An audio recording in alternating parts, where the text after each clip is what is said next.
All right, it is 7:02. I'll call the meeting to order. The first thing we need to do is elect the chair. Yeah, BJ asked me to fill in for him, but we need to make that official. Yes, you do. I think. No? BJ just asked me to fill in. Yeah. Okay. Yeah, most of that. All right. We have done that. So, Yeah. okay, then the first thing we need to do is we have two regular members absent. We seat some alternates. So BJ asked that Candace be seated to vote for him. So moved. Second. All in favor? Aye. Great. And then Anna also is stuck in Barry's airport transit and has asked that Fred fill in for her. So moved. Second. All in favor? Aye. Great. First order of business is approving the minutes of the regular meeting from February 6th, which are on the table.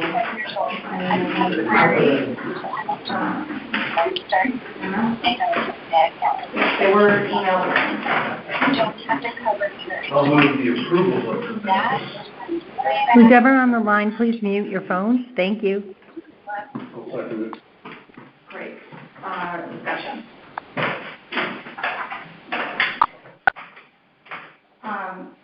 Dave, am I remembering wrong, or did you abstain from voting on one of these because you're on the board? That would be LAPA. Okay, would you like that noted in the minutes? A separate record of vote or no? Was it in the minutes? So, Yeah. I didn't know the change for that. So, yeah, we'll put it, if we can add that to the minutes, that's fine. So, Michelle, can you get that? No. Line Academy. Line Academy. Okay, yes. Second page. Any other changes? I think Wendy Furry's last name was just with one R.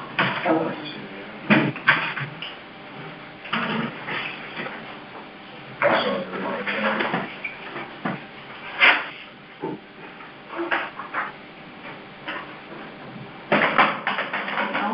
Otherwise, we can do a vote with those changes. All those in favor? Aye. Any opposed? Great. All right. First, we have a special presentation from Greg and Michael from Open Space and Affordable Housing. So I'm just going to start off here so that I can give way. And if you two want to come to the table, you can. To make you aware of the situation. As you know, we have the public property and on the open space. And we have affordable housing that is going to the two building lots that were on the college property for affordable housing.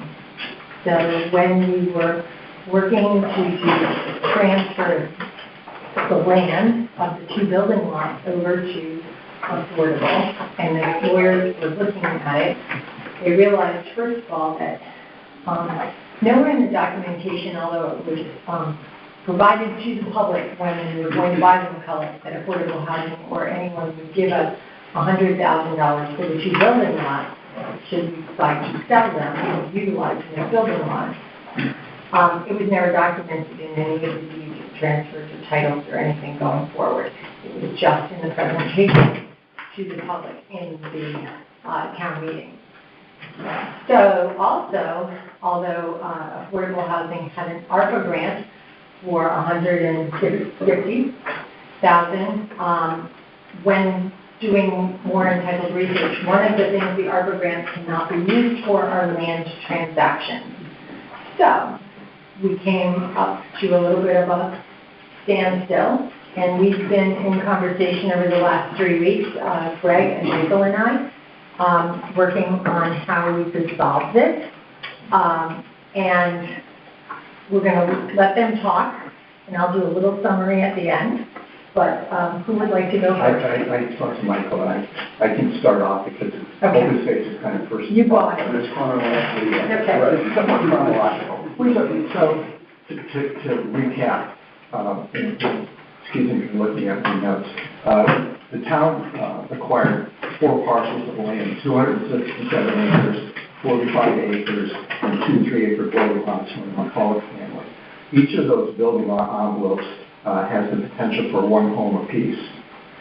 The sale price was $600,000, and it was itemized by the town attorney as negotiated prices based on $500,000 for the land, except for the building envelopes, which are being purchased for $50,000 each.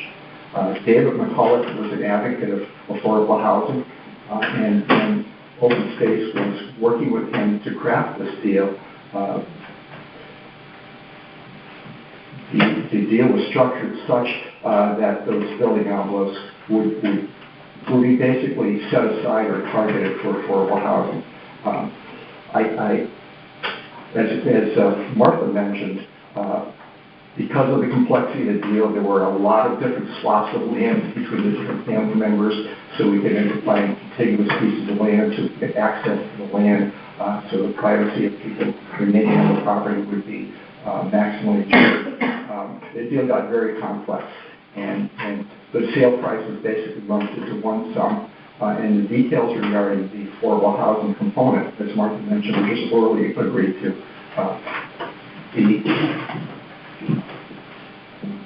I was not involved in that transaction. It was basically done by the chair. Actually, the 2 chairs of Open Space at the time are no longer on the commission, and they worked with Bonnie, who's no longer in office. So I can't really comment on how the town or Open Space expected to pursue this housing goal.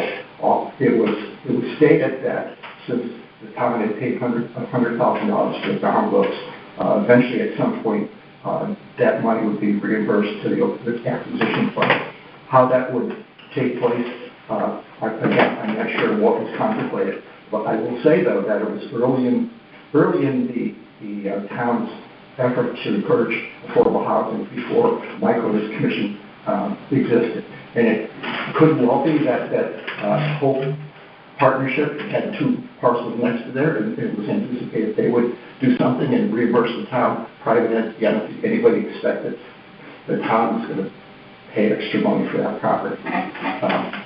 So when I became chair of Open Space, Michael and I talked, and I committed to work with him to kind of pursue the goal of seeing this property developed as it was intended. And also, in other properties, we looked at how we can work cooperatively together to pursue affordable housing.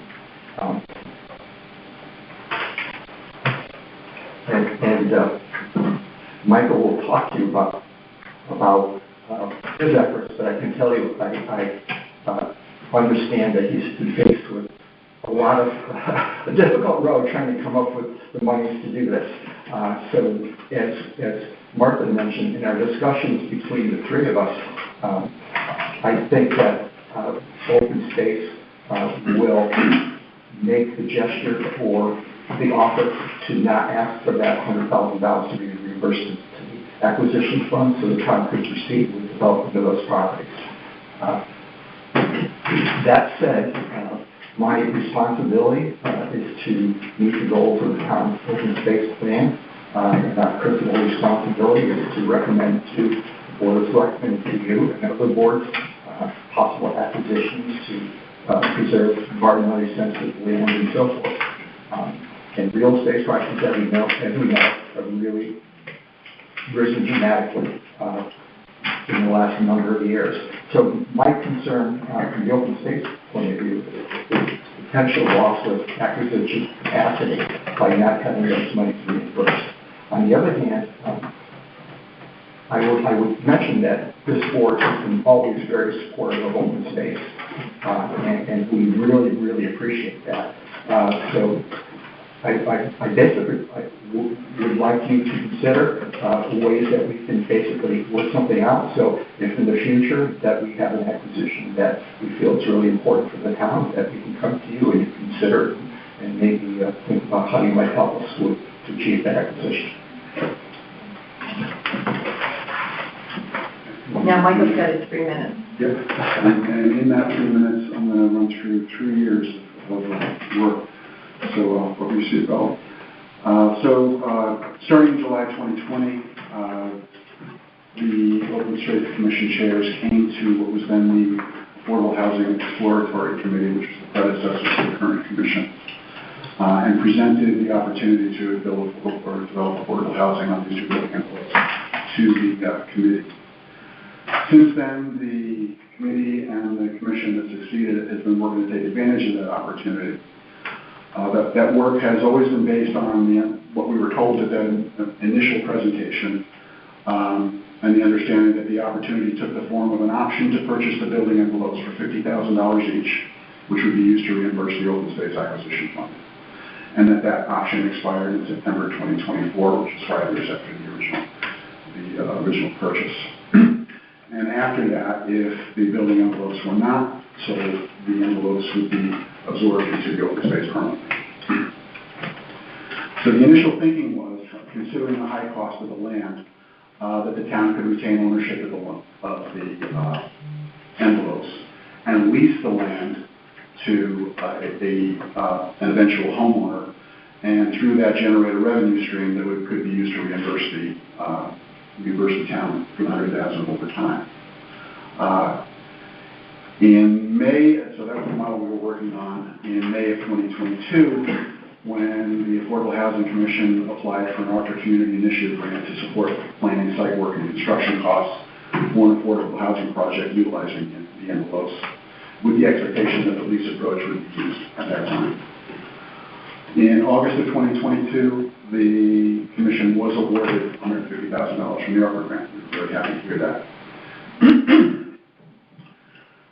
After that, in August of 2022, combined feedback from the First Selectman, the Board of Finance, that they were involved in that in a phone call, and the Open Space Commission co-chairs indicated a lack of support for the town retaining ownership of the land, and that was for good reason, because it would have caused the town to actually get into a land management role and did not have the capability or capacity to do that at the time. So it was a sensible executive decision, in my opinion.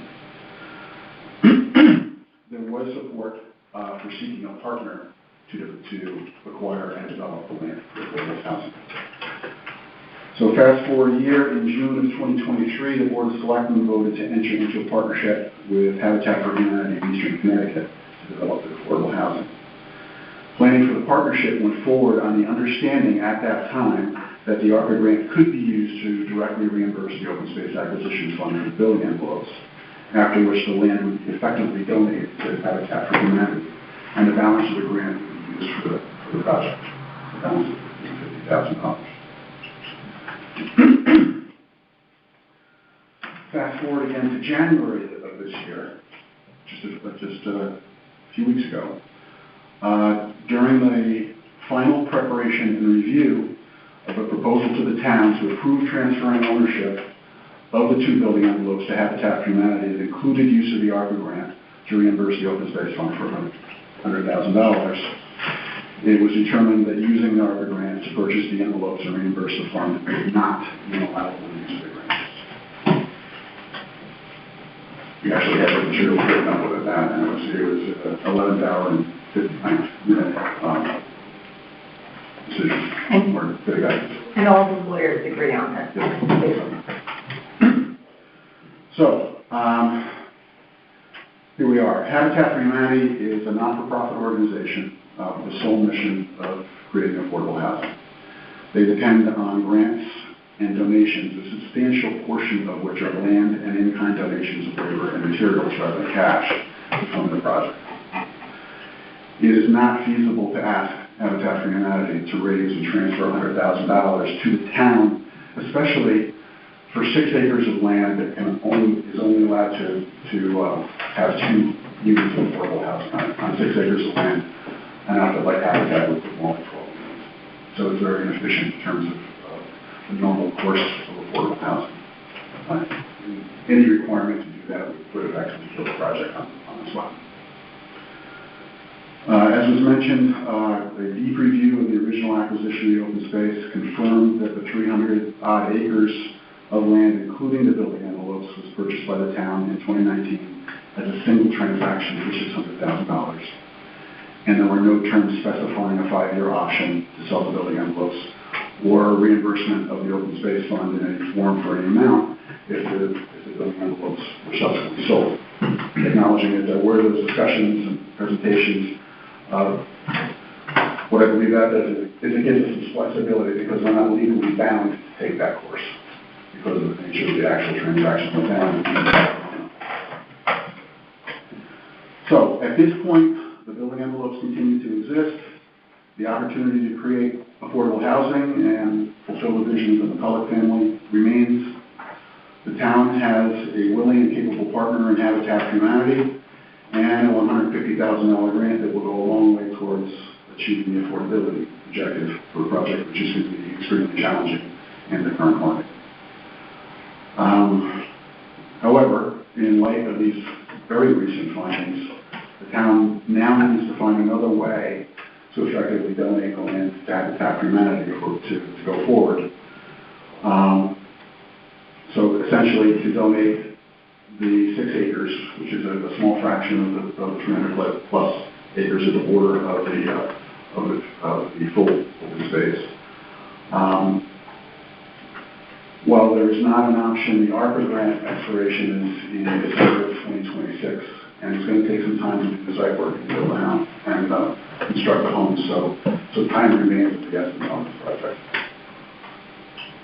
So, the Board of Selectmen were alerted to this at the last Board of Selectmen meeting. I'm not bringing you anything new that they haven't heard. What we wanted you to be aware is if you have questions, you can ask now. And we are putting our thinking caps on to come up with a way to resolve this. I know that last year at a Board of Finance meeting when we were listening to budgets, we talked about the fact that open space might need more money at one time, and in the minutes, Mr. Kelsey, you are noting to say that if you have an acquisition you'd like, you come to us and we'll do what we can do for you. And I want to know that I support anything that Greg would bring before us to the Board of Selectmen or to the Board of Finance for that. And know that his what he thought was could be in his till at the end of this year is not going to be in it.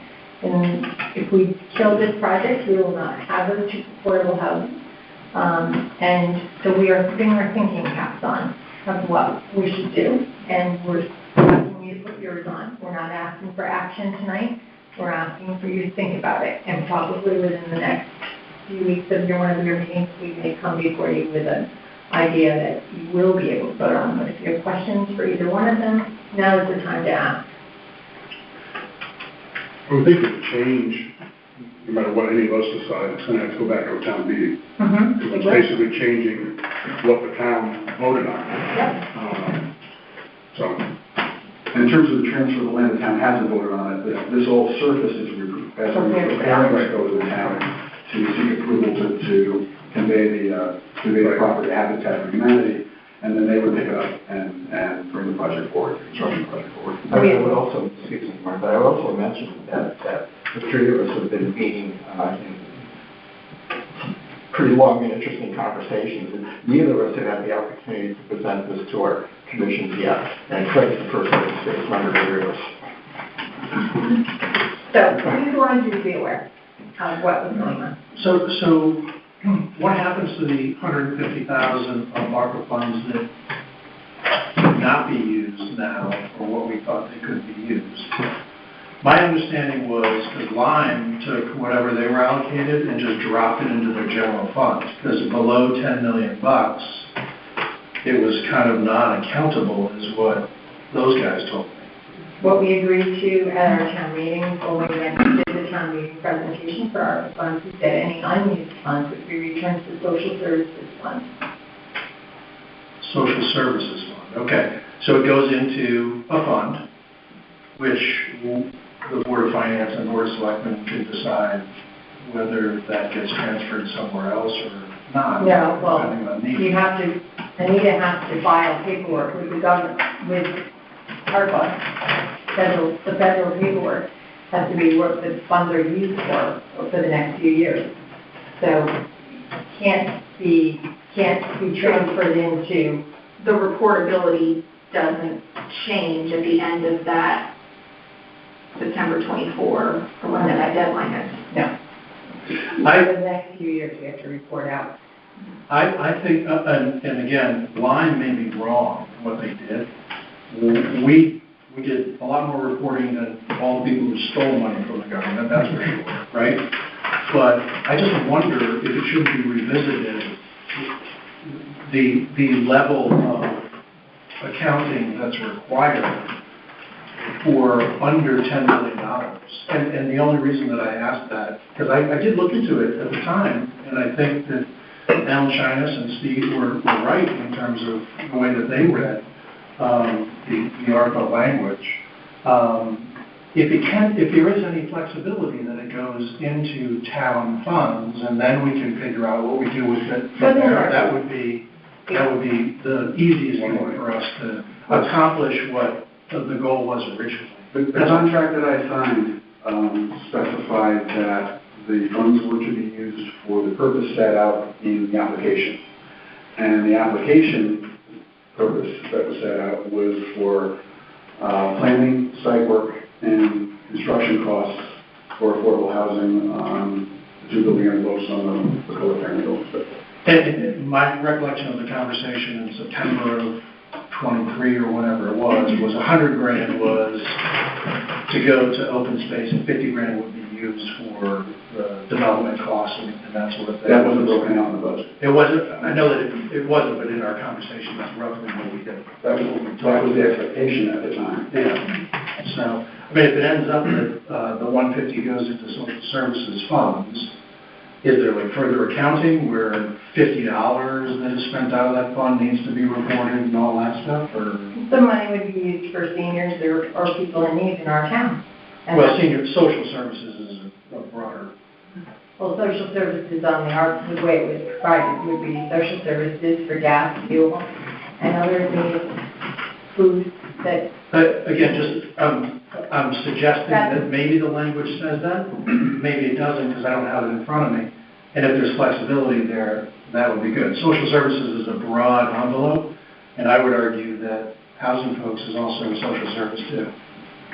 So I would encourage us all to try not to lose the project. It's gotten a lot of press. yeah, Over the last couple of years since the pandemic and the crazy housing market, Old Lyme is actually losing ground on intended affordable housing because the biggest category of affordable housing we have in town is the two-seater housing facilities. The second biggest part of our qualified affordable housing stock is subsidized mortgages through CHFA and USDA. And because the housing market has gotten so out of control, there are people with CHFA mortgages who are selling their homes and they are being bought outside of the range that's available for that qualifies for CHFA mortgages. So we are actually backsliding because we're losing. I think we've lost 6 in the last 18 months, CHFA finance houses. So we're going backwards. Actually, the data just came out today on the state website. I mean, So and losing these, and the state is getting down on the necks and threatening to override our local zoning regulations if we don't make some progress here. I would also expect that, if we originally discussions, and I know it's not documented anywhere, were that $50,000 was for construction. Probably construction of these homes is going to cost more than that. Yeah, they have to, So have it with as the rest. Yeah. Has that given you a budget for a home if they're going to construct there? Do you have any idea what it's needed? Yeah, back at the envelope, until we get on the site, we're not going to be sure what the total price is, but it's one of the projects is going to exceed the total cost of the plant. So back in November, I think we allocated like $20,000 for affordable power, just under $20,000. Right. Could we have used ARPA money for that or not?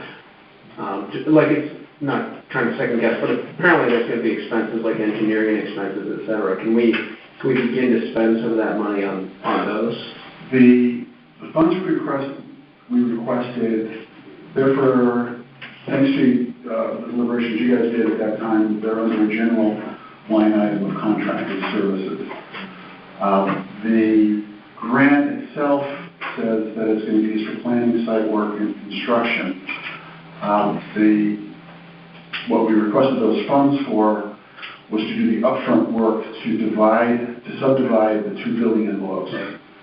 So the building envelopes right now exist as plots overlaid onto a single parcel. They have not yet been divided. There's no deeds for them. They don't exist in the tax records. So the town, before those lots can be conveyed to Habitat for Humanity or anyone, they need to go to ZBA to get a variance because they don't have frontage on Flat Rock. They need to go to planning to create a subdivision, and then they can be transferred. So that's what those funds were, to do the pre-work, to position us where we can do a transaction with Habitat for Humanity and start the project. And just orders of magnitude, I think we've got 5,400 houses in town, so 830G, and again, it's not prescribed that we need 10%, but 10% and above, you don't have a developer come in and want to build 300 units and you're good. So that's 540 units that would get us above that threshold for 830G. So these are 2 units. It's important to support, and I think we can. It's unfortunate that the ZBA and all this other stuff, like just here's 150 grand, just get started and build it, that we in town can't truncate the process in some manner. 2 units is more than 0. I think with the 2 senior housing projects that we've already got, that's 53 units, and then we've got, a smattering. But that 830G also doesn't take into account anything that was built prior to 1990. Right. So when you look at true affordable housing, it's kind of skewed a tiny bit. But these 2, it's amazing that it's 5 years, we should be sprinting to just get this done and anything else that someone is generous enough to facilitate, with a donation. So You would think it would be low-hanging fruit. yeah. So, we good? They can go.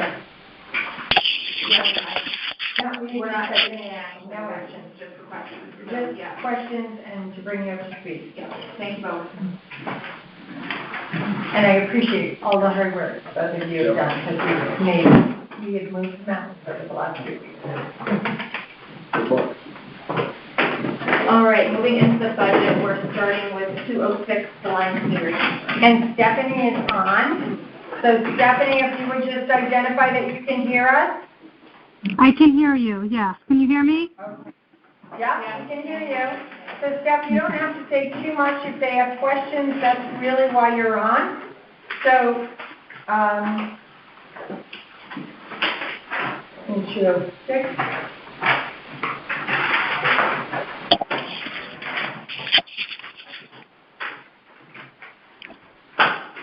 And Martha, it looks like the recommendation from the Board of Selectmen for the most part for the most part matches stepping back.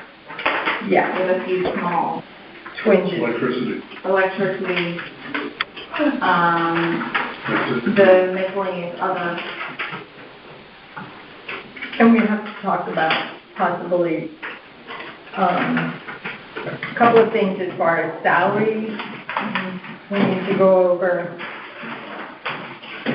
a big thing, and I think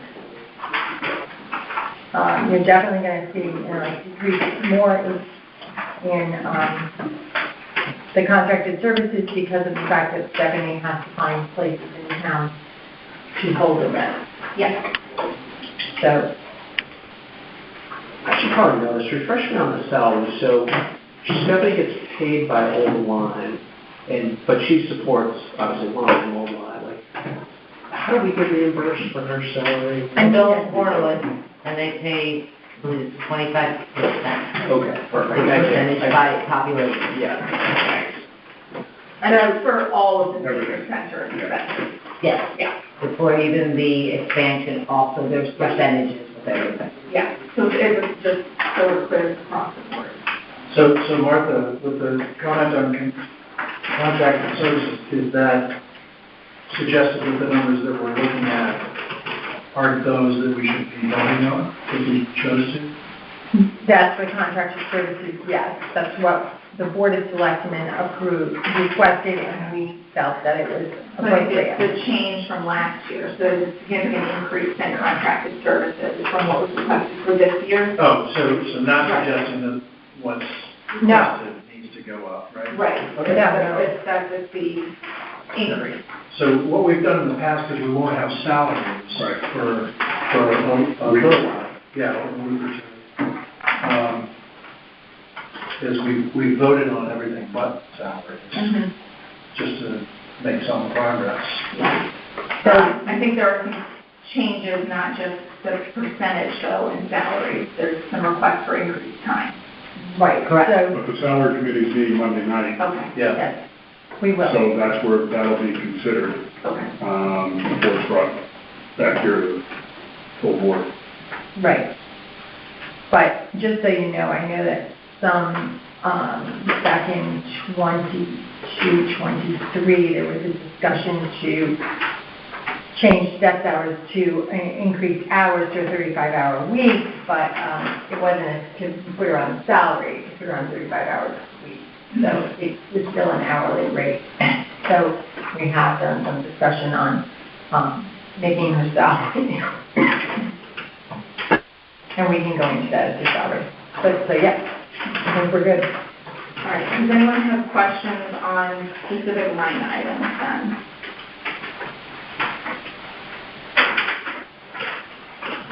Do we have a total for the senior center without salaries? Haven't we gone back and changed? What we've done in the past is voted on the line item without the salary, and then we will end up perhaps voting on all the salaries as a group and approving the salaries, and those will get laid in to the budget that we approved. Do you want me to do it? I was gonna do it right Oh, now. she's got her calculator going. So I don't know if you want to double push me though.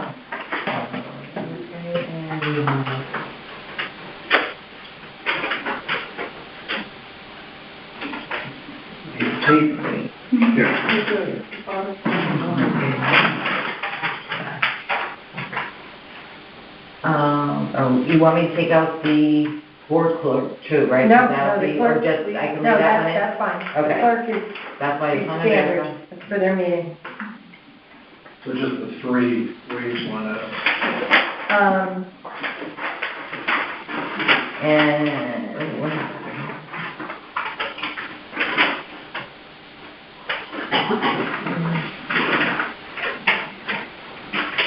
I think,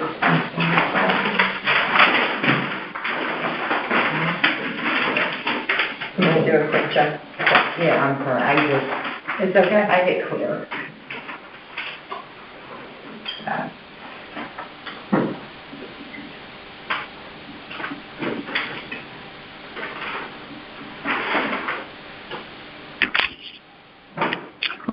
Okay, I'm sorry, I thought I did 64,603. That's what I got. Oh, okay, I did it twice, because I thought it was just a salary, I'm like, can I do it?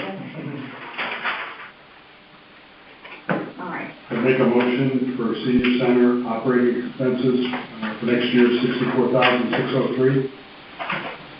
Second. All in favor? Aye. All right, Can I have that amount one more time? Maybe people- $64,603. thank you very much. All right, thank you, Stephanie. Thanks, Jeff. You're welcome. Thank you. Thank you. Bye-bye. Thank you. Okay. All right, next up, we have 205 Public Safety. We'll start with Old Line Fire Department, which is section 540.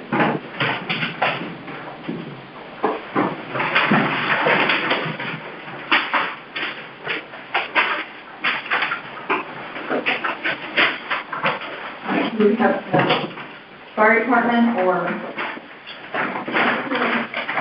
I can answer anything, yeah. Yeah.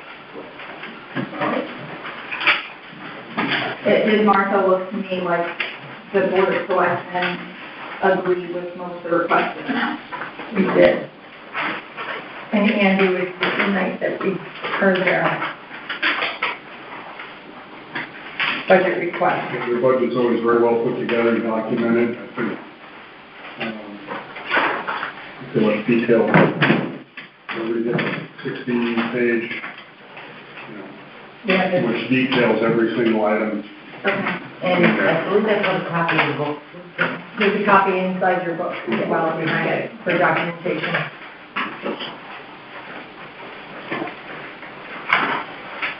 For discussion purposes, I would move the 261,199. So moved. Second. Thank you. All right, discussion? Do we have capital, is that finalized as well? You never submitted anything.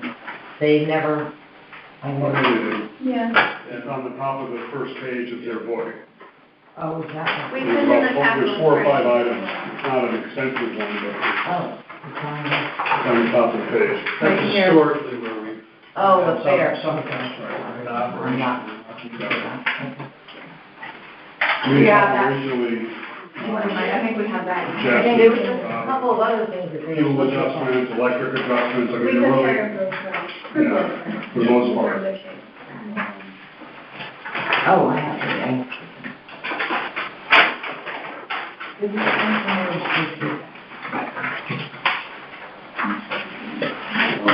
There, the last page in that section of the book has capital.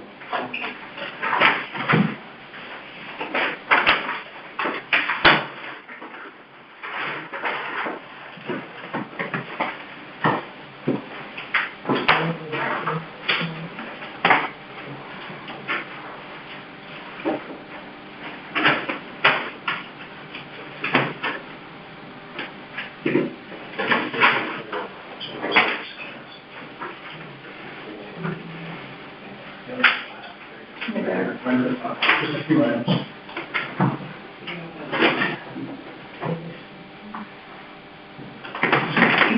Explain, it looks like the class and conference cost is going up from like 14,000 to 28,000. So training is, so our growth in the department, we've had a ton of new members joining the last couple of years.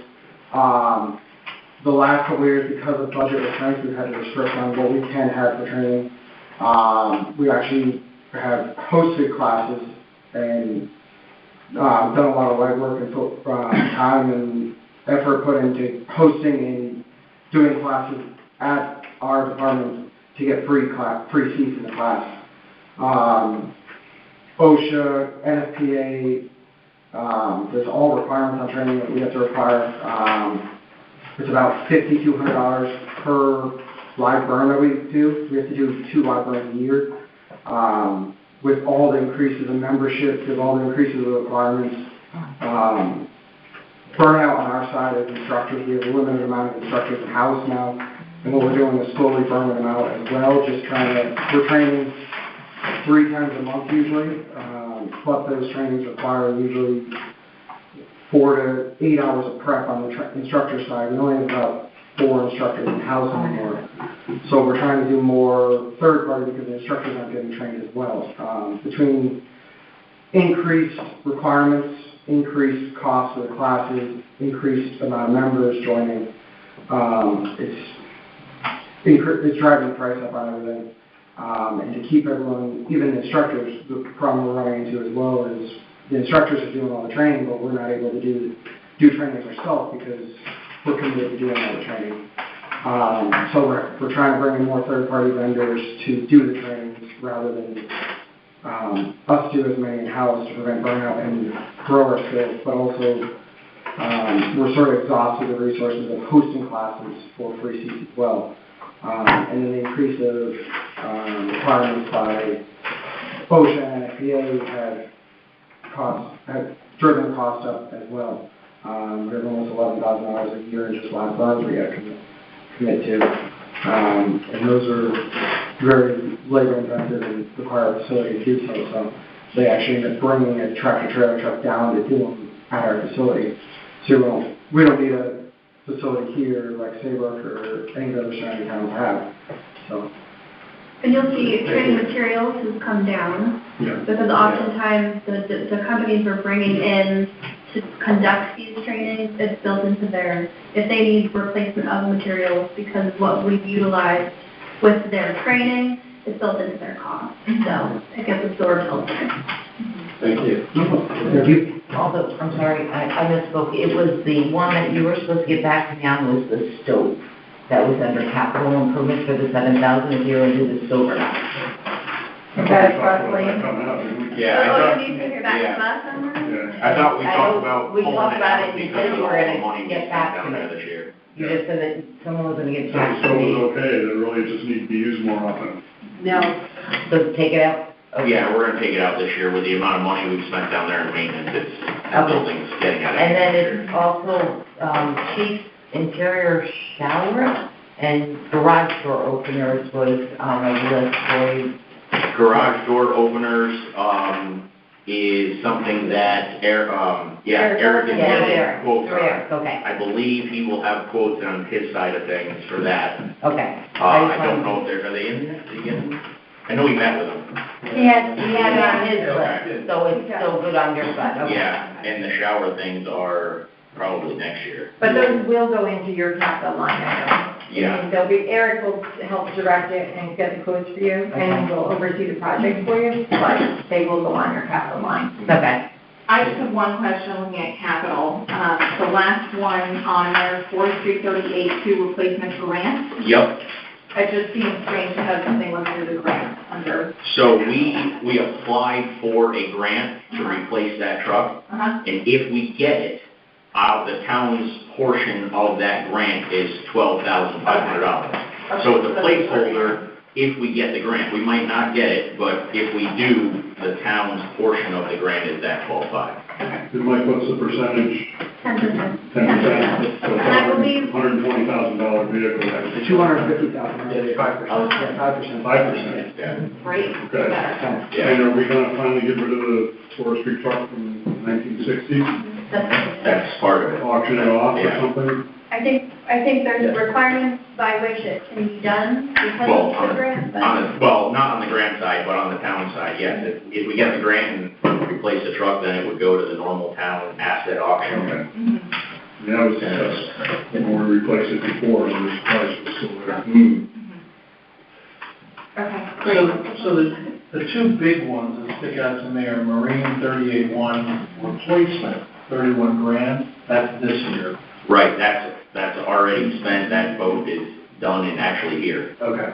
And then you've got repower and pump for 38, right? And then Yep. we're gonna sock away some dough for a new one?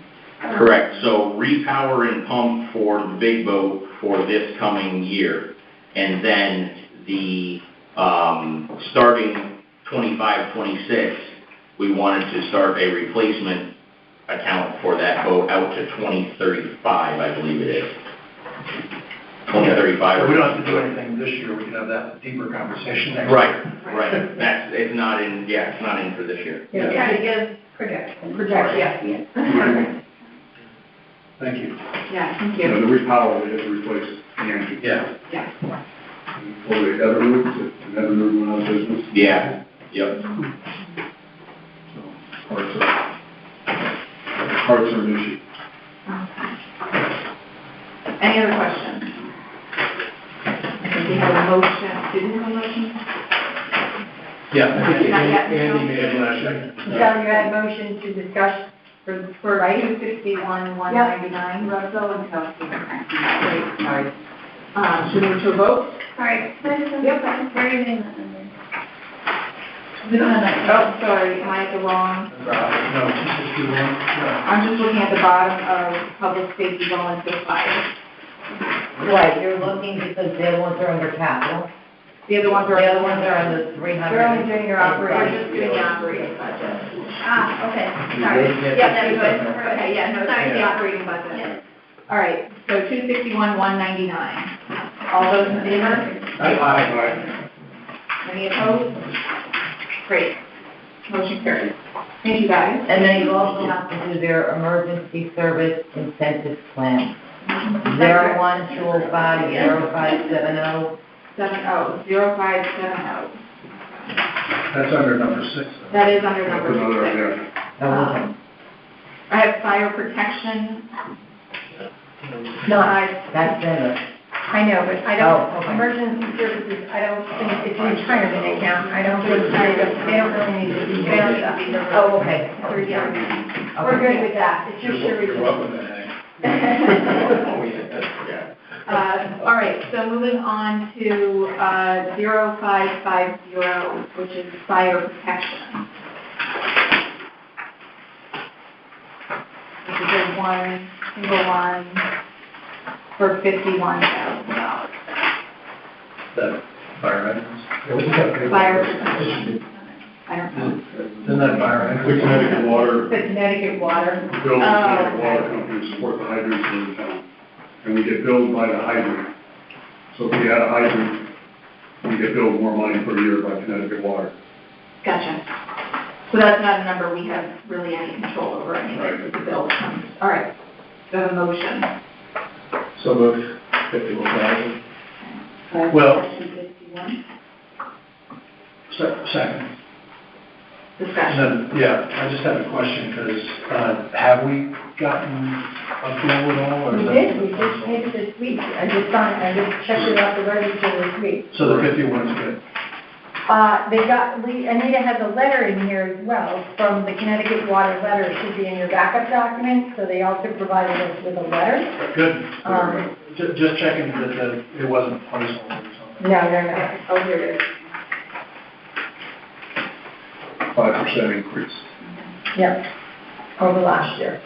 which is what, 1,000, 5 years, 150. Yeah,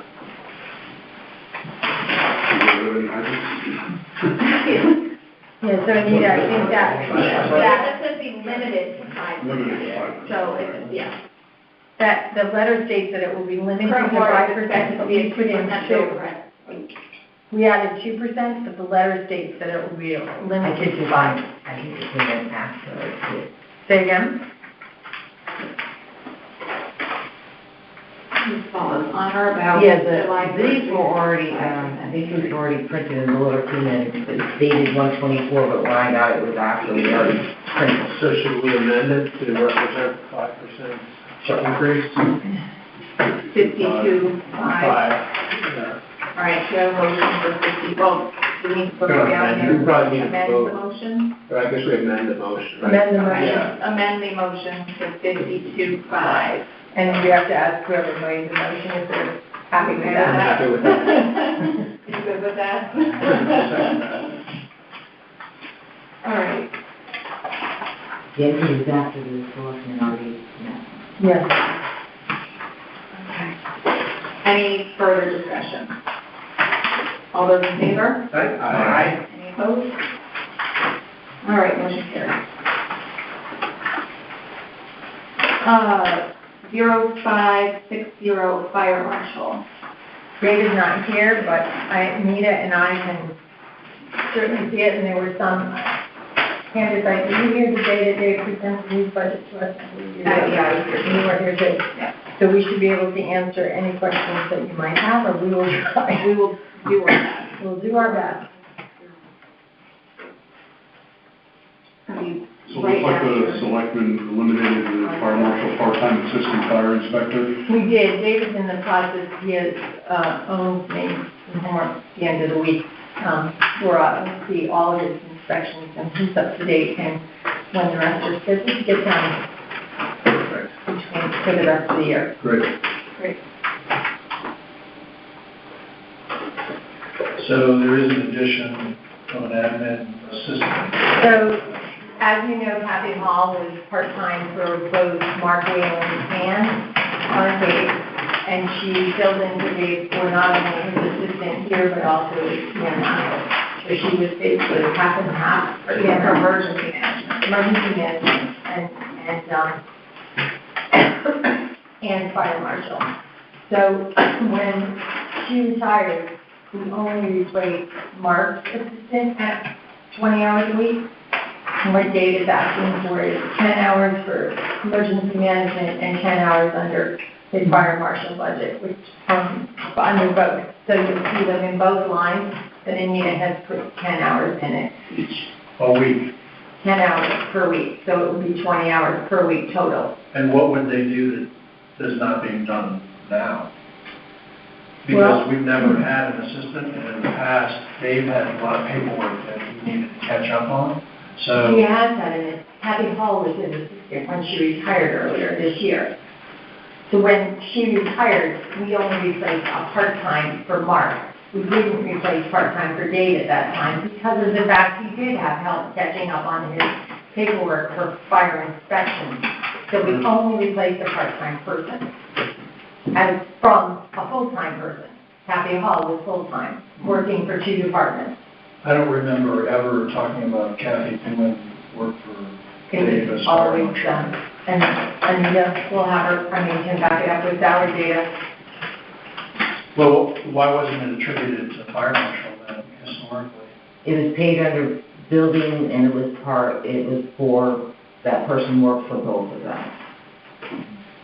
So the Maybe salary, do you remember being noted as an assistant for that? Anybody else has been there length of time? I mean, I've been here 2 years and 2 months, but I can tell you the day I was introduced to her, that's what Tim introduced her as. He said, "This is Kathy Hall, she works part-time for Dave and part-time for Mark Wayland." Her office was right across from Kim Gross for her section, but she worked for both. well, Dave got his wish somehow. Yeah.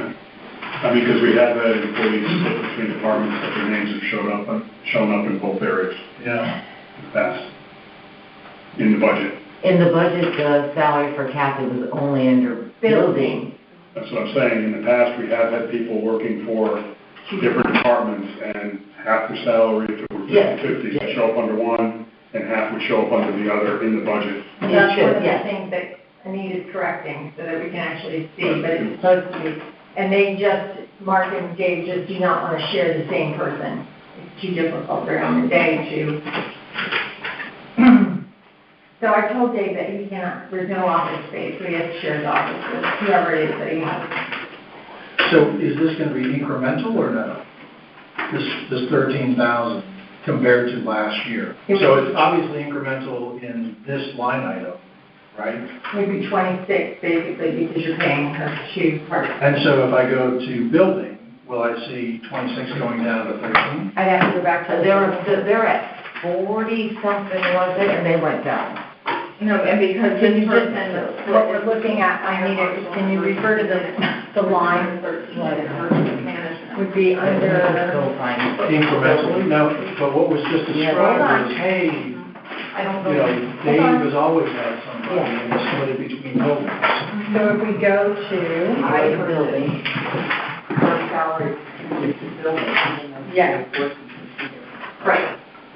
So let's look at buildings because it can be split. Building department, We got If you two look, part-timers now? Yeah. Dave, if you look at building department salaries, Which, Yes, it's in section, general government, Yep. 201. page 4. Page 4. You'll see the salaries across for building department wages.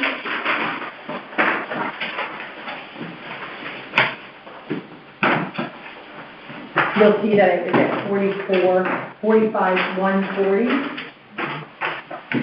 As of, we've only used 14,000 of that. That was the full-time position. Mark, we won't get into what Mark's requested, but we're just saying. So, But that's where you'll see the difference, is that got request. it. Oh, okay, that's good. Okay. So in aggregate, It should have, it pulls comes out. out the In same. aggregate, it will be a little bit more because if we do 20 hours and 20 hours, it comes to 40 hours instead of probably, it was previously a 30-hour-a-week 30 position. 15 or. You This one also, was 15, but the other one is it will at, also depend, Dave, on what we do with salaries, but there are some changes on that salary schedule And it as well. would- Yeah, but at least there's one balance. There's a balance. Okay. Right, it would be 2 part-time people instead of 1 full-time. So there's not benefits involved, correct, More hours. more hours, no benefit. right, no benefits. No benefits. Okay. So we kind of need a number for emergency management without salaries, Okay. right? Would that include the admin? I think you're working on fire marshal, not emergency. Yeah, we'll Sorry, have fire marshal. marshal. Oh, That's okay. No, I just want to make sure we're all on the same page. We're doing fire there, marshal. yeah, that'd be- So basically, we just need to take out the admin at 13,000. Wait, we're doing the fire marshal one? Yes. So fire marshal minus 13,000. So it was, Martha, I do have one more question. Sure. What is the difference between the fire marshal admin wages and fire marshal admin assistant? Oh, Are those 2 different people? yes. well, the $3,000, if you look over at the side, this is John Juddy. Right. He was historically the person who Right. But basically, this is to report all fire department incidents. Reports to the state requires the person in the fire department to manage incident reporting for the fire department, activity reports for the town incentive program. And So it this was, is a more qualified person? I'm not sure if it's a more qualified person. I think that He was hired to get him caught up Right. on reports. To make sure the reports We had like 5 years of incident Well, reports that needed to be. that was the part-time fire inspector. That was the line above it. Okay. Duddy was the guy to get him So caught up. we zeroed that out. Well, but the admin. No, it wasn't. It was Richard Smith. Rocky Richard Park, Smith. aviator. Yeah. I can tell you that the study role is, he enters all the data for every fire incident that we have continuously, so it's like a catch-up thing, once he's doing it, He's doing it. day. But that's the converted to what, Are you- well, that's for the NFIRS reporting, that's where it goes ultimately. So are we paying him to do that? That's basically what this is saying. That he has a dedicated role Right, specifically for these particular reports. right, Okay. Yes, so we must be giving him a stipend right. To do all the report writing. to do the report writing. He's, I believe Yeah, he's your So admin. the $3,000 is, and it must be something as far as, So there's so 2 separate reports, people. because as you can see, not every year have we used the entire $3,000. It's a historic, it's something that's been in the budget historically. It's gonna depend on call volume. Right. If there's a lot of calls, It's it's gonna got go a up. lot of reports. Yeah. Okay, But that's so what it is. we've eliminated the one that was in there to help catch Dave up. Right, the part-time fire inspector, we have, And the Taken away. admin wages is a different role than the admin assistant. the admin Right. wages, hopefully to. Okay. And the balance is 27,550. Minus his salary, right? I minus his salary, and I use the blue column, because in the blue column, it also had the additional $800 for his unreimbursable millstone. Technology. So there were some 800. other differences though between the blue column and what the selectmen. Oh, wait, Yeah. Yeah. 400, So the right? software. Yep, I see So- 4,000. You're really smarter to just take the 98,311, add in the 800, and then take out the wages.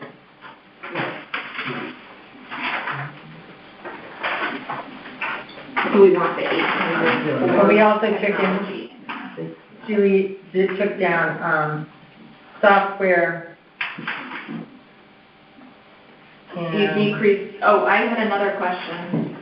So that, In talking with Dave, we talked about telephone and yeah, how that's getting split between the fire marshal and emergency management. And emergency management is $750.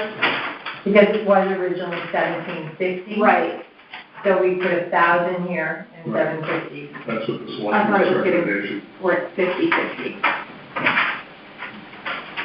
monthly invoice of $119.95. Because he has hot spots. So the hot spots are getting added under the fire marshal. But I asked him yesterday, and he said that part of that bill is hot spots. And so, Okay. all right. So does that make it, as Martha I got it down to 98,311 plus the 800 less salaries? That's fine. I just did the 98,311, subtract 59,811, subtract 13, plus 800, comes to 16,300. 16,300? I'll move the 16,300 even, right? Correct. I'll second that. Off of 3,000. I think it's You got admin wages. That's Dave. That's Dave. Right, okay, You're right on that. Okay, you got the same thing? Okay, Yeah. All right. Thank you. Any further discussion? All those in favor? Aye. Any opposed? Great, motion carries. And then 15, 3 then. Any clarity on the MUD and its capital for fire or EMS? Well, actually, Probably he was doing some Fire marshal. updating on the capital for us yesterday and then, and planning to be here. In fact, we had a meeting scheduled this morning for him to review it with me, but then he was sick. So we'll have to cover that at another time when we do capital. All right. All right, so emergency management, Yep, moving on to other public safety, emergency management, 0500, 205, page 1.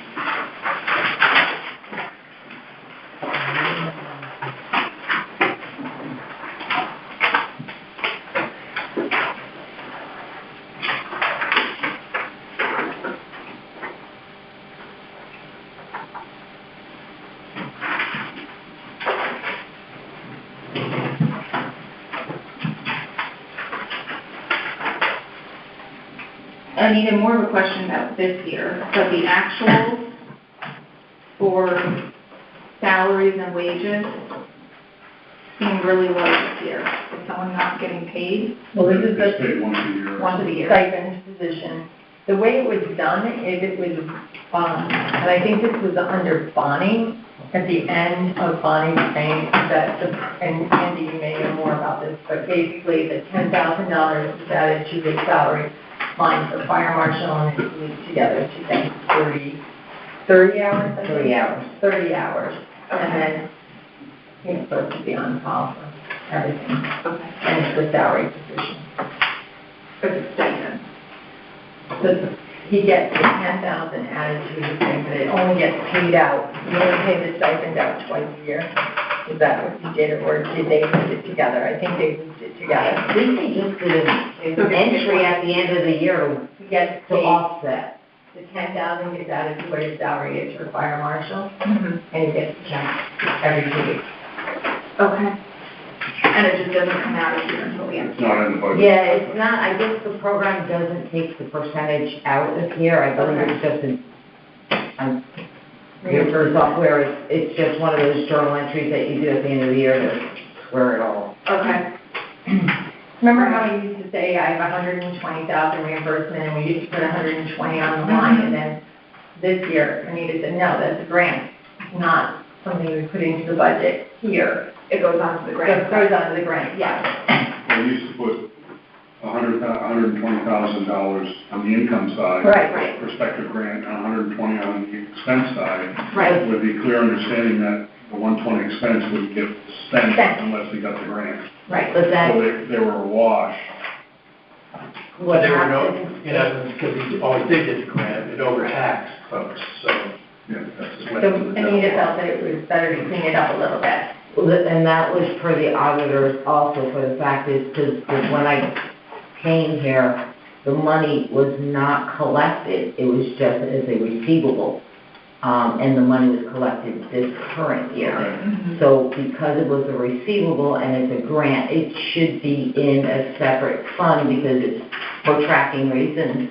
Instead of showing it you're showing 120,000 receivable on your general fund.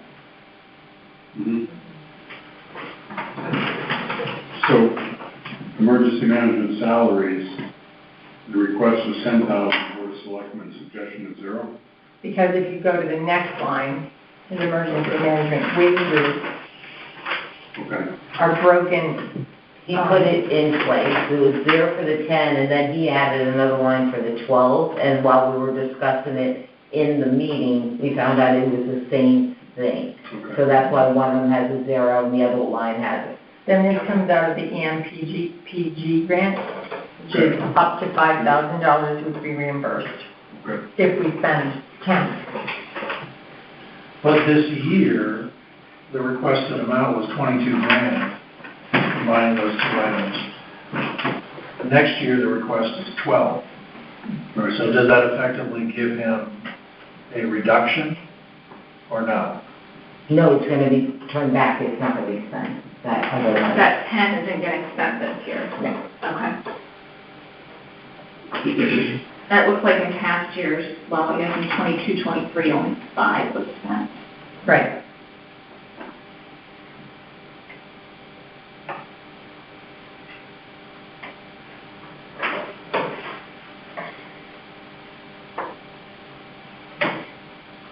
That doesn't make sense. It was budgeted for salaries, it should have been paid 10 grand. I think because we started to come out of the EMPG grant, which you can apply for every year. And that's why this year, but in last year, you'll see they only spent 5. Yeah, in 22, 23, only 5 was spent. Does the grant come directly to Dave, or does it come to the town? Those are the It town. comes to the town. You apply every year, it's $10,000. You have to spend the 10 to get the 5 back. So, and basically, Got it. So looking here, check to Dave in 22, 23, well, that's the budget, so actual. Actual was close to 12 grand in 21, 22. Actual in 22, 23 was 11.5 grand in toto. Mhm. And so the suggestion is 12 grand. Yeah. Okay.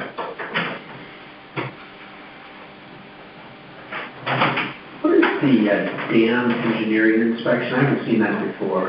The new. every, how many years? I think it's every 2 years, the Rogers Lake Dam and the Lower Mill Dam have to be inspected by our town engineers. So I called them, they said it'd be about, depending on how much time you have to spend, no more than $3,000 per dam. So we have to do it, we have to file the paperwork with the state. So every 2 years now, we're gonna have that expense. Yes, and we also file, and I don't know where it was taken out of before, because Anita and I did some research, and we couldn't quite figure out where it had been taken out before, but we're putting it here, because it's also part of an emergency action plan, which Ed and Dave have to sign off on, the emergency action plan for both the dams. And then we also have a privately owned dam that has to have an emergency action plan, and that owner is required to send his emergency action plan up to the state as well. I'm sure after what happened in Norwich, we're looking for those reports. They were, so it's both of the reports, I believe they're both of the emergency action plans, I believe, are on our website.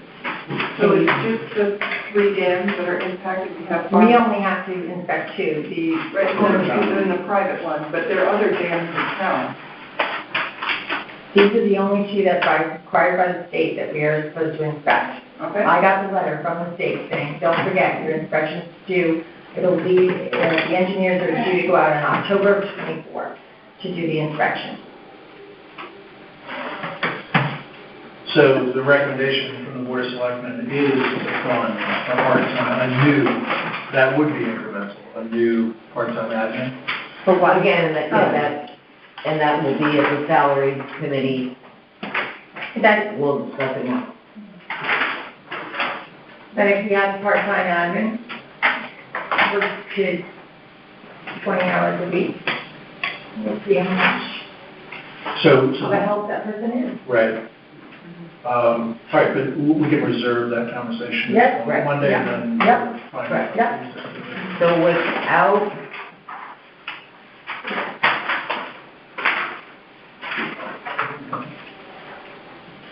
the question was, am I keeping the 12 in?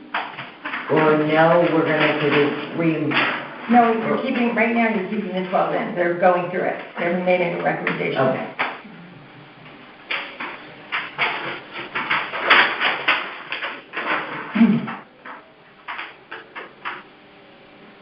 So is it the 44,410 less just the 13 for the admin? That's what I was asking, right, so that it's the 13. That's what I was thinking. It was 12 reduced. stipend.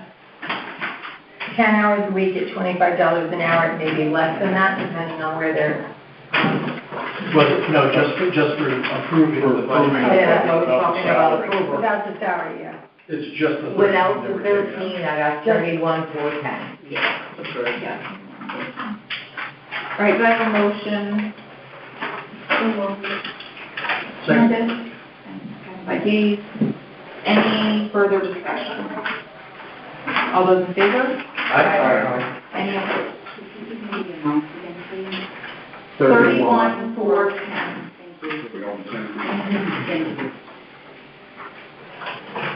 Okay, motion carries.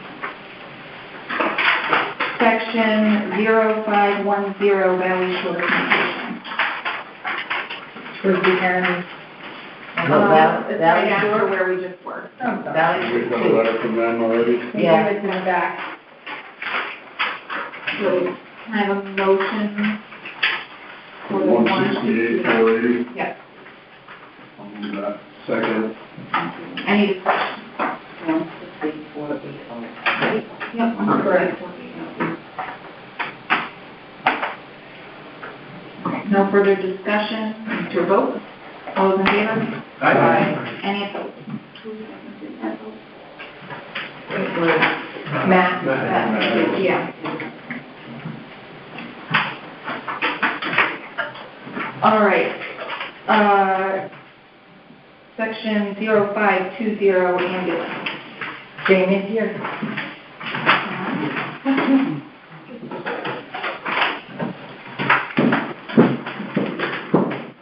And Martha, it looks like Board of Selectmen recommendations match what we asked for, but we're pretty simple compared to this other stuff.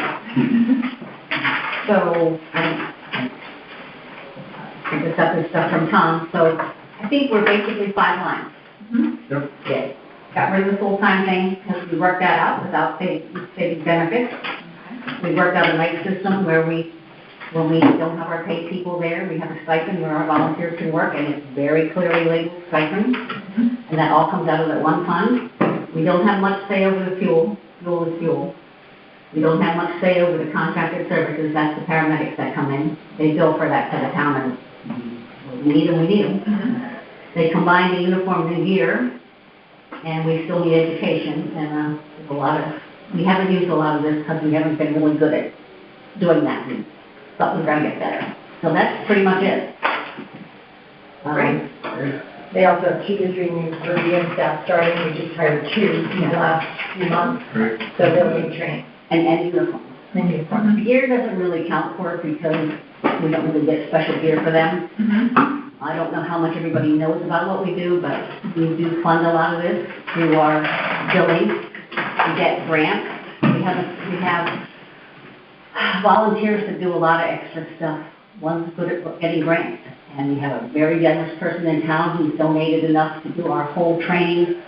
Our trainers, our volunteers, have trained, I think, every middle school student and every high school student and all the teachers on Stop the Bleed.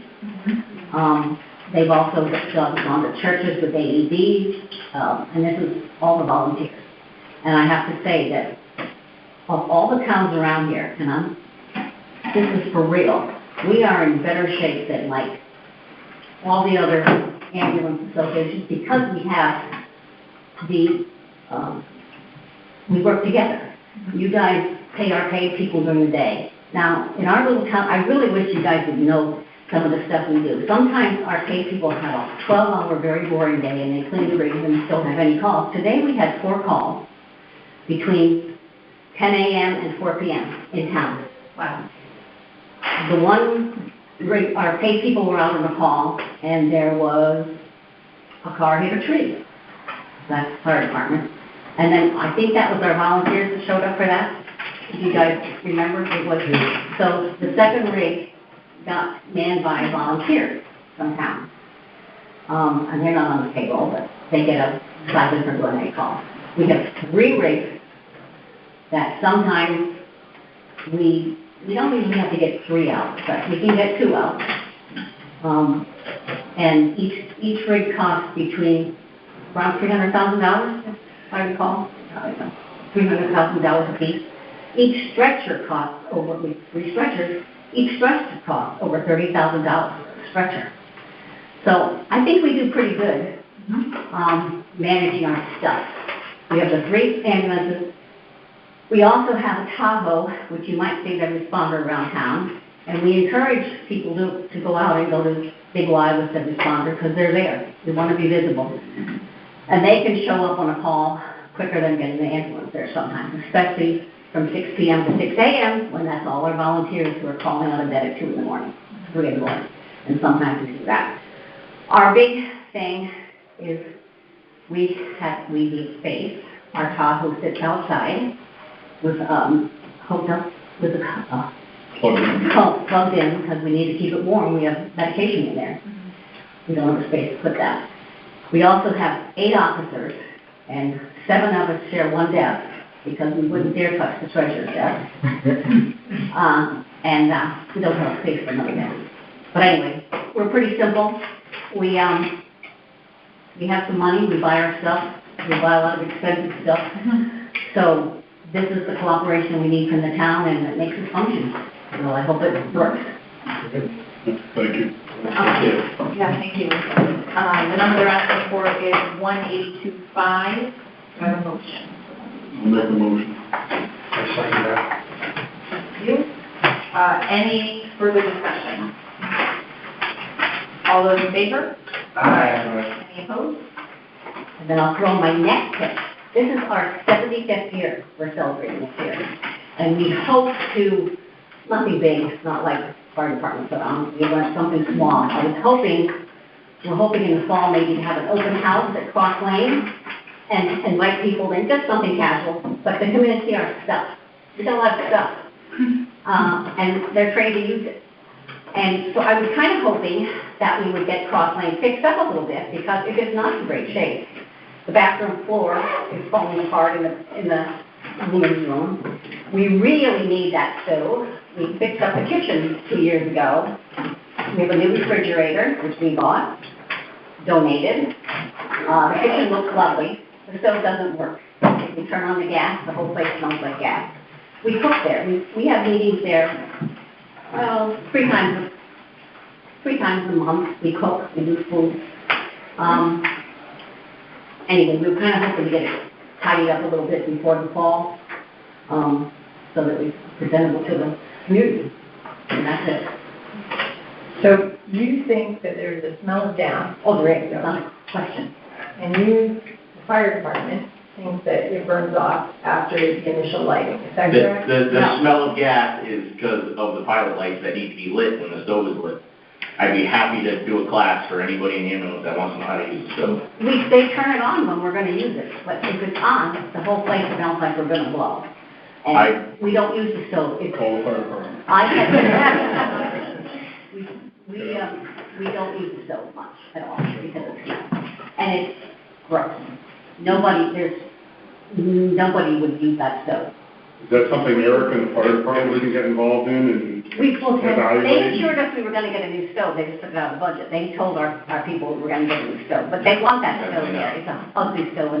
And we paid out of our incorporated budget last year to have both stoves, Line Street and Cross Lane, professionally cleaned and steam cleaned and everything. Come down and look at the stove and see if anyone would cook on it and eat off of it.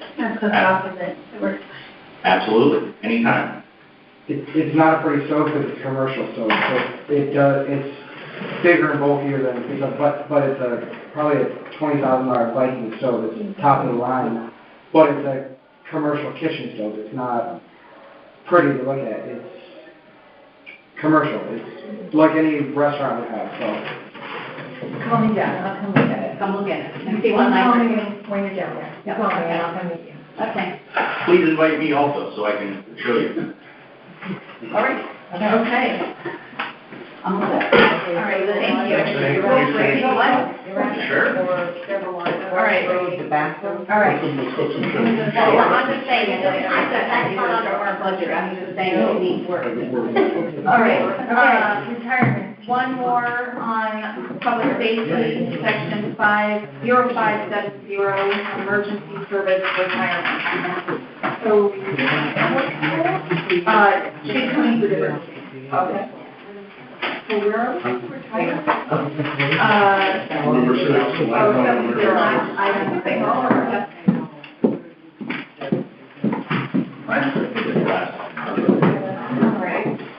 So this is a one. Which one are we on? We're on the last page, it's emergency services pension plan. Oh, yes, okay. 111,000. And the fire department has provided an information and spreadsheet in your documentation. Nothing controversial, right? Nothing. So I'll move the 111,000. Second. Moved and seconded, any discussion? This is a vote, all those in favor? Aye. Any opposed? Motion carries. Thank you. All right. Section 211, private beach association. Now, I talked to BJ. Thank you. Have a good night.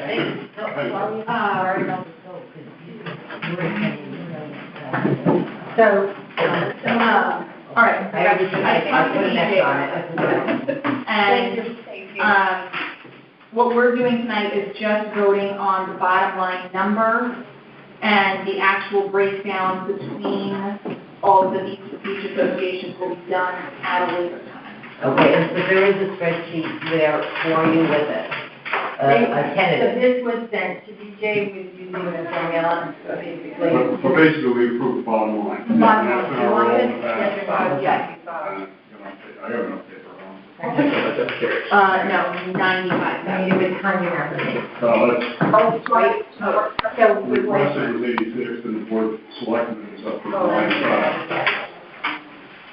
And it was. No, that was the one that my computer went down and some of the lines didn't match while I was doing the spreadsheet and I lost information and, they're still working on they had to upgrade my whole computer, my Microsoft was very old and I kept on losing documents and I'd be working on something and it disappeared and And Tom that's told why. me he saw it happen. Yeah, he finally saw it happen, and, yeah, so that's why some things, I realized after I printed some things out that some of the things I thought they didn't. I'm sorry. So What's the bottom line The number? bottom line 95. number is 95,000. 95. the original request was 86. No, the original request really would have been the 71. We're 71.7. Or 71.7. That blue column just didn't save correctly. when I Okay, put it all in. right. Okay.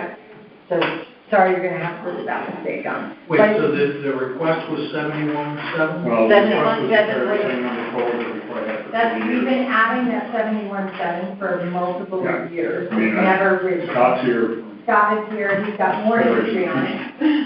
But we have not increased it, so the Beach Association came to one of our meetings and talked about it and provided some of the history and the recommendation of the Board of Selectmen is to go to 95,000 so that there will be more funding available. Right. They've been living with almost the exact same check year to year, except security keeps going up and other things that they have to do. Right, and then So why was it increased over the Roger. They don't really request it, it's something that's just always just been thrown into the budget. They don't come to us and request individual beach accounts. Basically, there's a formula, and then it's a 71.7 is divided out amongst the beaches. This year, I believe Foxnet added in a request, so that's also going to be coming into play because they used to get some funding from Grub Starving, and they're not getting that anymore. So this year, they didn't get it last year. so this Using year- the formulas? That's the formula that was in the thing. The only thing what I did is I adjusted, this is their request. I gave their request. So with the allocation, you use the allocation. Yeah, it was all, that was all part of the formula, yes. But BJ hasn't quite left. No, It was it's sort of I like the said to keeper of the DJ to formula. look at, and according to it says everything says no more than 50% of that line, right? It doesn't seem like that additional 24 grand is equitably distributed, shall we say. Yeah, It is if you do the put back to the formula. Yeah, and it, well, I know, yeah, but it's, there was, I mean, Miami Beach used to get extra because of the proximity to Sound View. right, That was outside, I don't know, it was outside the formula, I don't remember how that. down here, Within the formula, okay. down So here. that's how, you know, so I don't, well, I don't understand or seeing the spreadsheet myself, that, you know, talking to BJ, there are certain allocations that are made firsthand, then the rest of the money, then the rest of the money gets allocated based on 50% of number of dwellings within the association, and so on, and then, you know, so bottom line really comes down to whatever money's available, it gets allocated based on what's given to the financial person, how much money they spend for security. And as long as the funds that are left for that beach association are less than the funds granted, they'll get the whole lot. And that's been going on for some time. Nobody's ever come and asked. And the question was, and that was my ask, to say, we talked about this in 2014, come up with a formula. So the aggregate, or the whole number was like 57,000 or something like that. It was based on what a police officer would get for a base salary. So my thing was that I'm sure police officers make a little bit more in 2023 or 2022, whatever, 2023. And that's what I was asking for. Right. There's where the increase came from. And again, no beach association still will get more than that 50%. Right. Other than White Sands Beach and Miami Beach get a few hundred dollars extra because of their unique situation. Right. For the public use.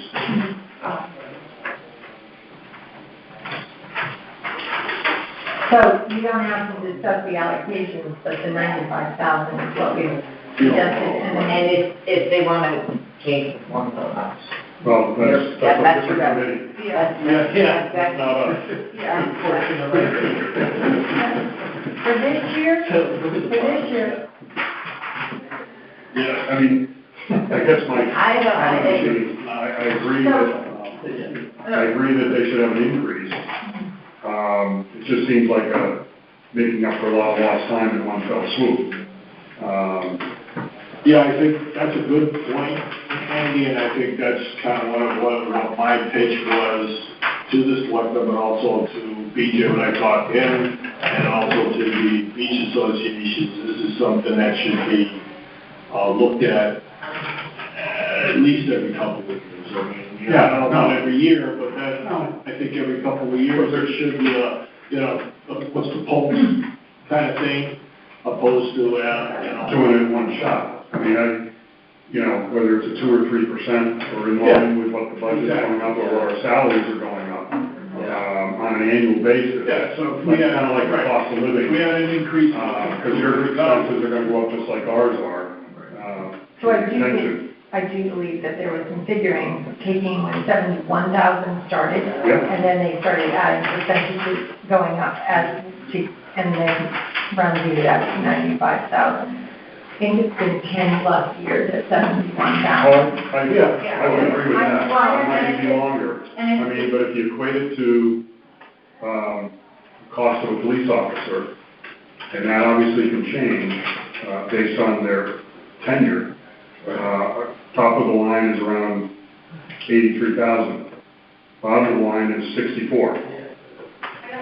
So we're still not that far off. I think it's gone up to 120,000 or something like that. And my whole thing would be maybe to talk to BJ and whomever wants to revisit the formula and try to make a little more sense of it so that we all can be talk on the same playing field, you know, either annually or every couple of years and just say, hey, we need to look at, because that's what not complaint, the concern was that, you know, I still gotta pay for my security. Yeah, and you're paying more, and that's, right. When you have so much to do. I mean, I agree there should be an increase. I guess I'm really discussing going from 71 to 95 in one fell swoop. Is there somewhere in the middle that makes more sense? What did you say that the police officer range was? Because it would make. The high is 83. 64 to 83 or something. Yeah. Is that on here somewhere? No, it's on the salary sheet. Except you have to take into account that we have a contract renewal next year. Right, which should be I know. 2.5% or something like that, maybe. Maybe. So, you know, so it's 85,000. So I'm. Can you take, make a motion for 85, is that where? Well, where did the requested number come from? I think that's. Don't look at the number was blue. really just put in at 71. It was This supposed, was a spreadsheet error. Oh. don't look at that number. Yeah, don't look I at thought it. it was real too, but I kind of like Yeah, that. no, that was. Good place to start. Yeah. This page just hasn't been changed out since Yeah. we fixed the computer. Right, I figure once we get some other numbers in, then I'll just reprint everything and give everybody all new stuff, so. You'll know. Just to move it along or for discussion, I'd make a motion for 85,000. Their second. Second? Discussion.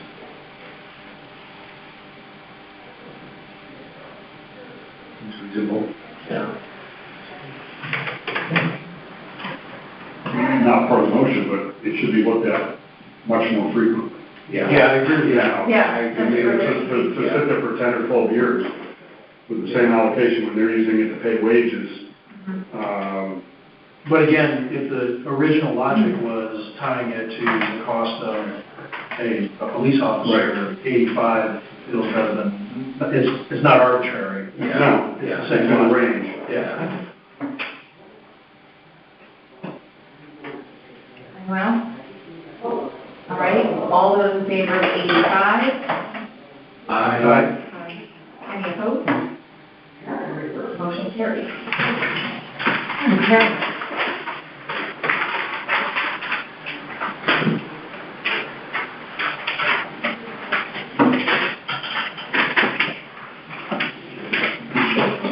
All right. Okay. So moving on to number 7, other business. I have Board of Finance approval for salary adjustment. So, this is a sheet that has been provided to you by Anita.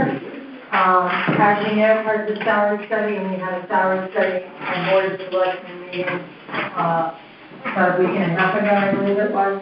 And, we made the recommendation to accept the salary study retroactively for our current employees, not including retirees, as they have left in the 23. You're welcome. I just need to get up because the chairs get tired.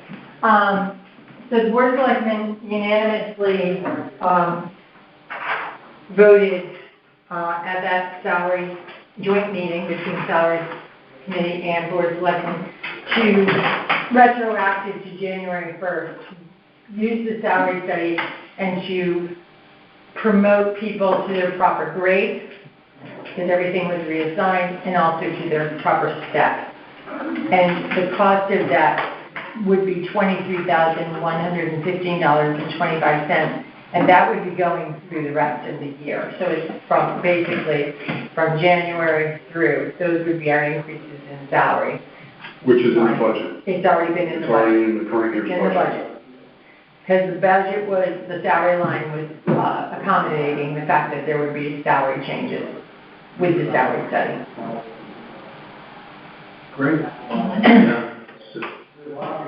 So this, just so I'm clear, this 23,115 is the aggregate cost for the entire year of everybody who's listed here? From January to June. Second half of the year. Second half of the year. Okay. We did Not back to July 1. Okay. Right, so we would, in the next payroll, not this one, if you approve it tonight, in the next payroll, they will start to see a change in their salary. They'll have a lump sum, and then they'll go. Yeah, this payroll's pretty much done now. What? Payroll's pretty much done, except for direct deposit tomorrow. No, I know, that's why in the next, not this paycheck this week, but the next one. I don't know that we need to vote on it. There's a couple lines that might be a little short, but most of them are account, I did have it, there was a couple of them that you might, but it, again, over here it goes by department anyway, so the department would have enough to cover it. And if we find out in June that we have a problem, we fix it then. And it might be, it's gonna be minimal, if anything, if you could see what it is per department, because I did it, I gave that spreadsheet out to you. Because Yeah. the employees got on July 1st, the increase they got was 2.5%. What they didn't get was any step increases, waiting for the Randy Frank study to be completed and lining them up with both their step and their grade. And that's what this is fixing from a pay perspective. Right, and what the study happened was basically they said, you know, what they were currently making, she gave us a list of what grade everybody was supposed to be on. And then from there, take what they were currently making and assign them to a step closest, but not under what they're currently making. And at that time, Step system. Right. was so that now they're on the step system, the current step, and then from there on, you go whatever the salary committee decides for the following year. But everybody is assigned someplace now. There have been a few willy-nilly over the years. We kind of corrected that. There was And then was 13 towns, right? Anita, it was 13 towns? The salary study, I think it was. I thought it was like 8. 8, 10. And it's sort of beyond the scope of the finance committee, but the employee reacts like everybody else who feels good about the process and where they ended up, or? They don't know. No one knows until. Because we placed them on for this year, but for next year, at our meeting next Monday night, we're going to make other adjustments accordingly. That's what we feel, but for going forward for 24, 25.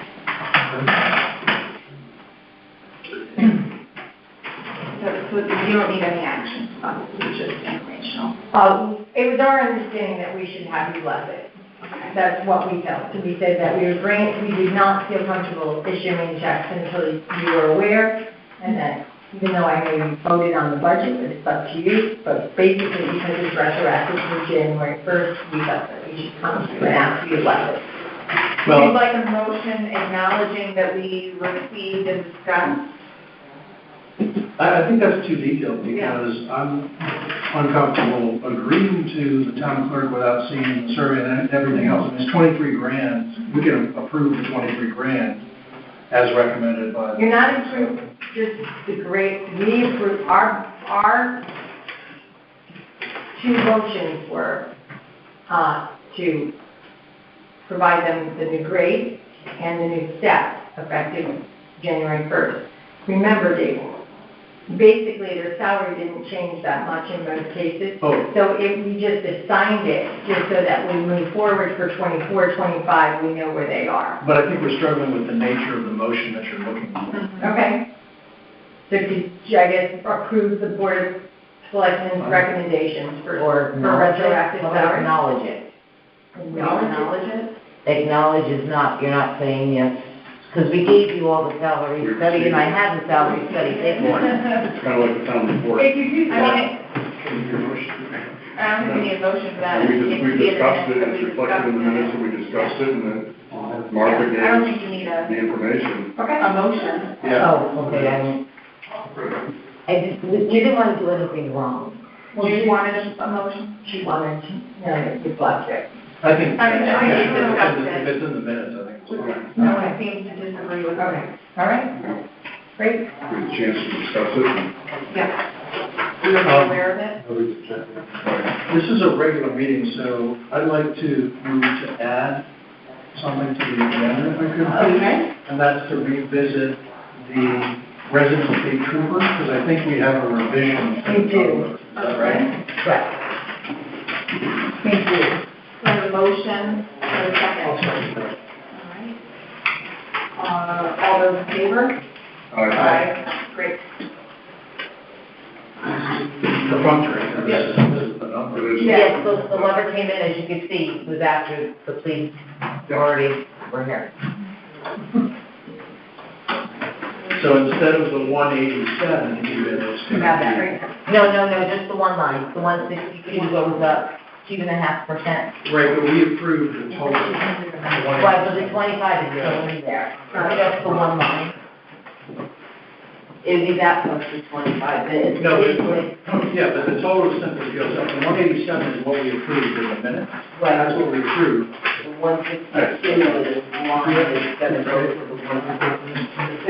I understand, but what we have to approve is the 187. Okay. Yeah, I think, yeah, the new number is 191,050 that we voted. Where it comes line by line. We did every line. I think more approval than what we do. I mean, The school board votes on the number. That's it. so you're just. What number? we argued about $7 million. So, I'll move to revise the public safety resident state trooper from the 187,000 that was approved to 191,050. Do a second. Second. 191,050. Any discussion? All those in favor? Aye. Opposed? Motion carries. Thank you, Dave.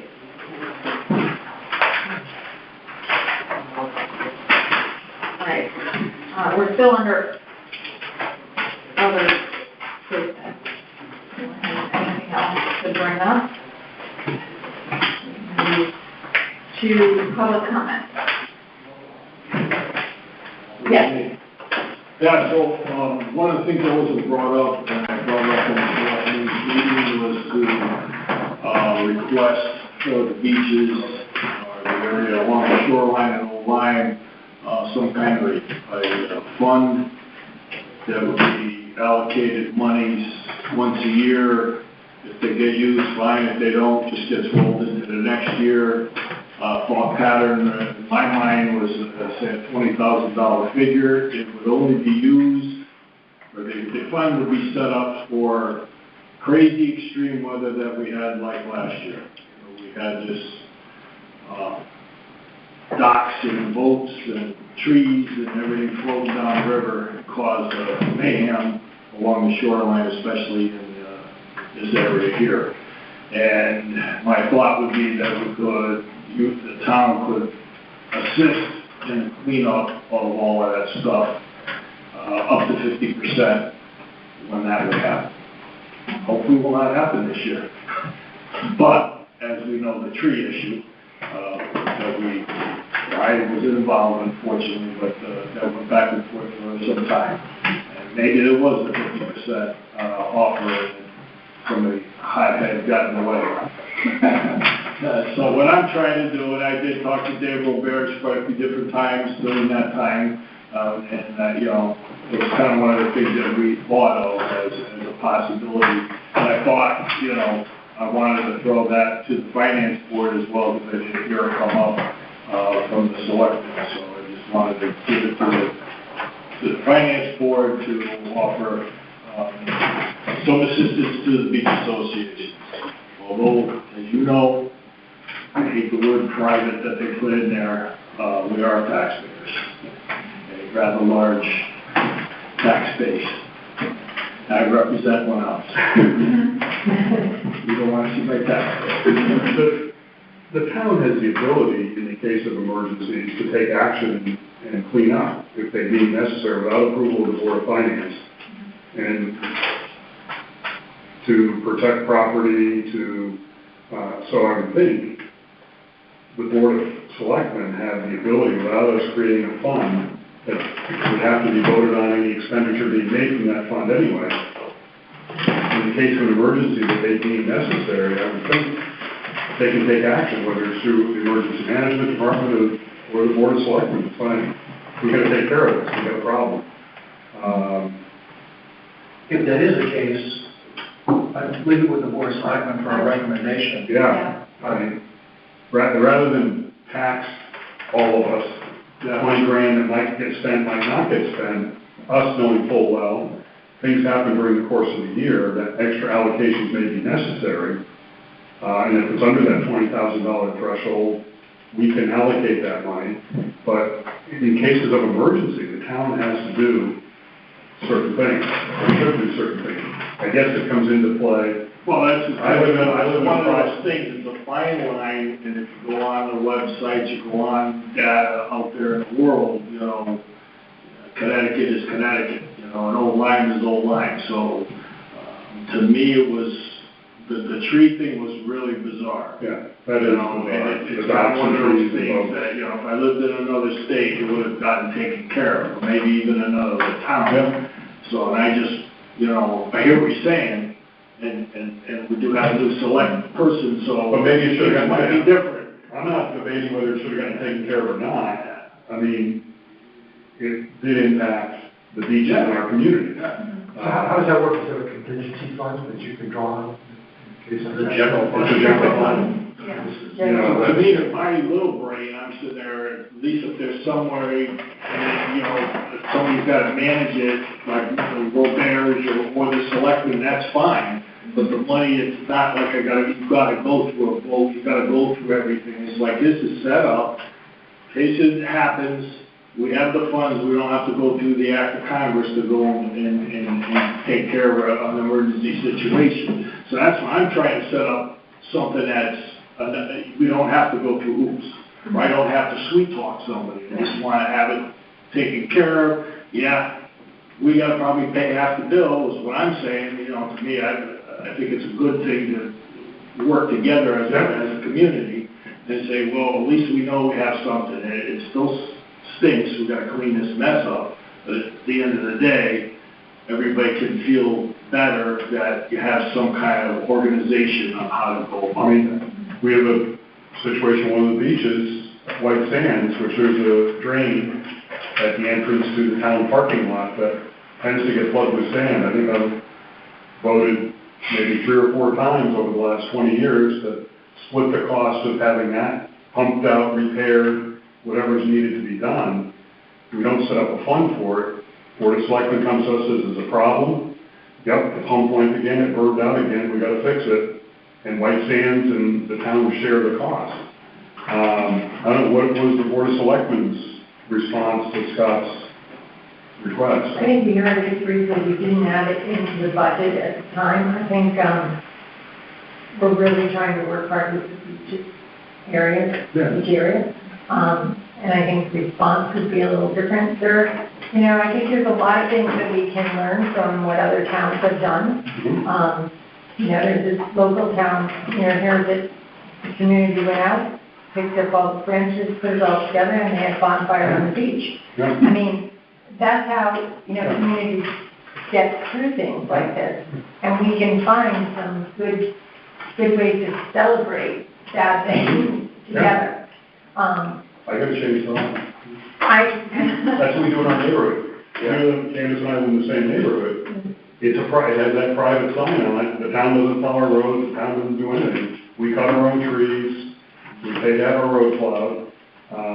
when a hurricane comes through, everybody pitches in and helps the neighbors. The fire department comes through and they cut trees up if it's across the road, and then they go away and we cut up the rest. I mean, And I mean, I get it, but, I mean, I think it comes back to it's not private, so. Right, that's Well, a big, no, I agree, and I think, personally, I agree, that, you know, the town should have that kind of relationship, that can help out, I mean, the town has equipment that can get on the beaches and help move stuff and make it happen. And we have equipment, some of your neighbors have equipment. Yep. Some of our fellow beaches to the east or the west, east or west, also have equipment. And if everybody pitches in, makes a lighter load and whatever, and we'll figure out what to do with all of it.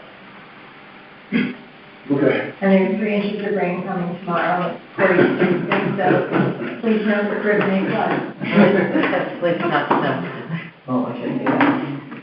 Although it's running smoothly now. If I could add to public comment, just to keep you abreast, I will just fill you in, but we did have a, It's coming. no, I did have a good meeting with, some of the representatives from Miami and Hawks Nest regarding the crib, and, we are going to do a little bit of repair work to what is left of the crib, west side. He's from Daco was here, and said that the crib has been running smoothly, and the east side sort of blew away. And we're going to shore up a little bit more on the west side. We're going to have Tom Macknick's meeting me there on Friday. We're going to get a quote to take out the rest of the east side and remove a few pilings that are in the water that are broken off that would present a safety hazard to swimmers. And we have to do some type of wet tape, like Keith from Daco calls a trash hauler, which is a grate, would be at a 45-degree angle over the pipes to cover them, not only at the end that enters into the water, but also at the end that is in the retention pond. Nancy O'Brien and I spoke today. Scott Landview said that she can cut fragmites to make that retention center a little bit better, and they'll have to figure out how to clean it out a little bit more. And we also put a trash hauler in the other one, which will make cleaning any kind of debris and getting into the pipes easier. It's also a protection if a child falls into that retention center. And I suggested to Hawks Nest that since it's their property, they should probably put a fence around that so a young child doesn't fall in and suck into the pipe or drown in the retention center. So those things are being looked at, and we'll probably be coming to you for an allocation. Although I think there is some money left in the ARPA grant money from the crib that we can probably use to do these repairs. All right, if there's nothing else, I'll take a motion to adjourn. Thank you.